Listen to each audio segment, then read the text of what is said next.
Dans cette vidéo, nous allons voir si Windows Defender est un bon antivirus en 2022. D'une part, nous allons voir les critères utilisés pour juger des performances d'un antivirus, et d'autre part, nous allons voir ce qu'il donne appliqué à notre antivirus en question. Donc rapidement, pour juger de l'efficacité d'un antivirus, il y a 3 critères: la protection contre les menaces, la détection des faux positifs et l'impact sur les performances de votre ordinateur. Les deux premiers critères peuvent être liés ensemble pour faire une sorte de ratio d'efficacité à détecter correctement quelles sont les vraies menaces et quelles sont les fausses menaces.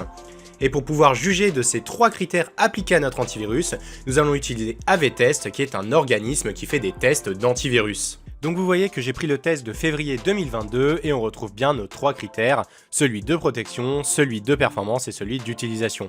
Protection, c'est la protection contre les menaces, l'utilisation, c'est la détection des faux positifs, et enfin performance, c'est l'impact des antivirus sur les performances de votre ordinateur. Nous allons donc rechercher Windows Defender dans la liste.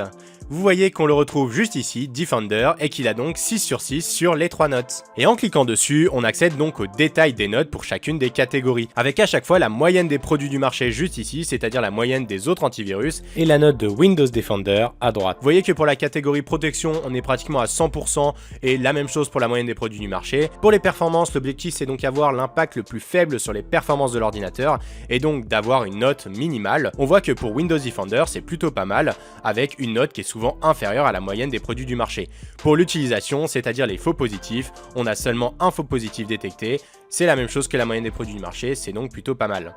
Maintenant, si on monte tout en haut de la page et qu'on clique sur Archives, on a la note de l'antivirus au travers du temps, avec à peu près 10 ans d'historique. Vous voyez que globalement, ça fait seulement 3-4 ans que Windows Defender est plutôt pas mal avec une note maximale, et qu'avant donc c'était pas terrible. Donc évidemment, c'est quelque chose à vérifier chaque année parce qu'un antivirus a besoin de s'adapter aux nouvelles menaces qui arrivent sur le marché, et donc il est important de pouvoir maintenir une note maximale au cours du temps. Ça prouve que l'antivirus a une bonne adaptabilité. Pour Windows Defender, on voit que ça fait donc quelques années qu'ils ont rectifié le tir et que maintenant, on peut considérer que l'antivirus s'adapte correctement chaque année. Maintenant, si vous utilisez Windows Defender sur Windows, je vous conseille de ne pas installer un autre antivirus parce qu'avoir 2 antivirus installés en même temps, ça peut être contre-productif. Et si vous souhaitez savoir pourquoi, je vous mets une vidéo en description.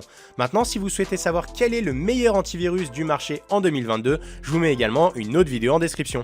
Voilà, n'hésitez pas à nous donner vos meilleures idées en commentaire, à vous abonner à la chaîne, à commenter, à liker la vidéo, et on se retrouve pour plus d'astuces